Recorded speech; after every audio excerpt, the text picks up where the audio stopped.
Et ça nous rappelle bien sûr ces histoires qu'on nous racontait quand on était petit. Chacun d'entre nous, si on a eu la grâce d'avoir des parents qui nous disaient ces histoires, on était enfant, allongé dans notre lit et on entendait des histoires qui commençaient souvent par « il était une fois ». Et dans ces histoires, il y avait toutes sortes notre imagination commençait à voir les personnages, etc., des histoires incroyables, tout aussi incroyables les unes que les autres. Et on aurait bien aimé croire à ces histoires. Après, il y a d'autres histoires que peut-être on entendait, peut-être parmi nos histoires préférées, Jonas dans le ventre de la grande baleine, Adam et Ève dans le jardin, Moïse qui a ouvert la mer en deux, il y a encore David, bien sûr, David affrontant le géant Goliath, Jésus qui guérissait les malades, mais celle-ci était bien sûr loin d'être une légende. Et pendant qu'on s'approche à grands pas des fêtes de fin d'année dans quelques jours, il y a des parents, des milliers de parents qui vont enseigner à leurs enfants que le Père Noël existe. Alors souvent, ce qu'ils vont faire les petits-enfants, la veille de Noël ou quand c'est le jour de Noël, ils vont commencer à écouter si le Père Noël commence à arriver par la cheminée. Ils essaient de ne pas dormir pour voir s'il va arriver, mais ils s'endorment la plupart du temps. Et ils se réveillent le lendemain matin, ils trouvent leur cadeau devant la cheminée, le sapin ou quelque part dans la maison. Et ils sont tout excités parce qu'ils se disent, bah voilà, le Père Noël est passé à la maison. Alors, la Bible dit, Jésus a dit, laissez les petits-enfants, ne les empêchez pas de venir à moi, parce que le royaume des cieux est pour ceux qui leur ressemblent. Dieu nous appelle à la simplicité de l'enfant, à avoir une foi simple, à croire, et par nature, bien sûr, l'enfant, il est crédule. En grandissant, l'enfant va commencer à raisonner, il va réaliser que l'histoire du Père Noël, c'est un mensonge, on m'a menti.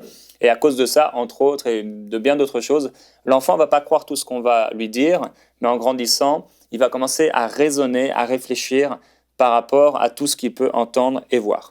Donc ça deviendra difficile pour lui de croire tout ce qu'on lui raconte.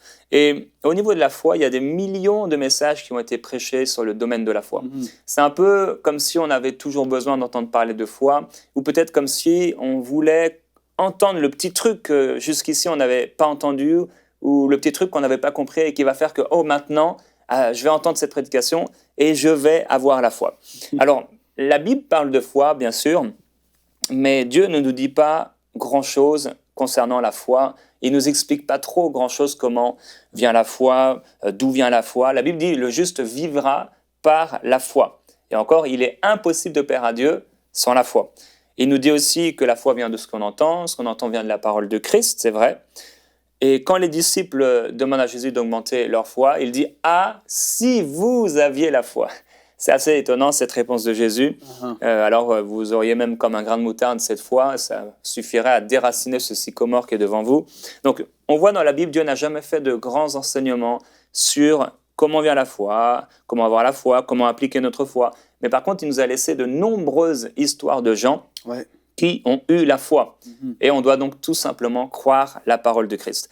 Et les disciples, quand ils ont vu que le figuier que Jésus avait maudit était séché, ils étaient complètement choqués. Et Jésus en a profité pour donner peut-être l'un de ses plus longs enseignements sur la foi, un enseignement de 2 phrases.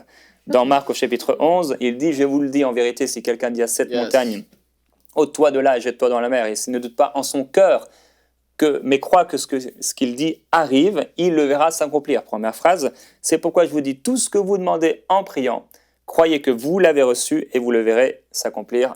Deuxième phrase, il s'arrête là sur cet enseignement de la foi. Alors Dieu ne nous a jamais vraiment dit comment on peut avoir la foi, il nous dit seulement qu'on doit avoir la foi. Et ça nous rappelle bien sûr quelque chose par rapport à notre propre salut et notre propre foi. La Bible dit que le monde avec sa sagesse n'a pas connu Dieu, alors il a plu à Dieu de sauver le monde avec la folie de la prédication. Je ne sais pas vous, mais moi, je n'ai pas encore vraiment compris ce qui s'est passé à la croix. Je sais bien sûr qu'il est mort pour mes péchés, mais intellectuellement, je ne saurais expliquer les tenants et les aboutissants de mon salut, du sang de Jésus, de comment un homme qui se dit être le Fils de Dieu, parce qu'il est mort, ça me donne la vie éternelle. Intellectuellement, on peut pas l'expliquer. Mais on a cru, et on a cru comme un enfant. Et on a cette conviction dans notre cœur que ce qui nous avons entendu, c'est la vérité. Quand j'ai eu 7 ans, que j'ai entendu parler de ce Jésus, je le trouvais génial, ses œuvres, son amour, sa vie, ses miracles, qui il était, et j'ai tout simplement cru à cet âge-là comme un enfant. Alors, je ne sais pas quel est votre besoin, mais la Bible déclare que Dieu répond à la foi. Et or, la foi, c'est une ferme assurance des choses qu'on espère, c'est une démonstration de celles qu'on ne voit pas. Moi, je donne cette définition de la foi dernièrement. La foi, c'est simplement une extrême confiance en ce que Dieu dit, ou encore c'est une très grande confiance, avoir une grande confiance en la parole de Dieu. La foi, on l'a, puisqu'il est écrit dans Hébreux chapitre 11, verset 3, que c'est par la foi que nous reconnaissons que ce qui existe a été formé par la parole de Dieu. Alors en réalité, vous avez la foi, et ce que Dieu demande maintenant, c'est que vous puissiez la mettre en application. Alors oui, il était une fois, c'est la vôtre. Retrouvez la suite de ce programme dans l'émission Bonjour chez vous sur EMCI TV.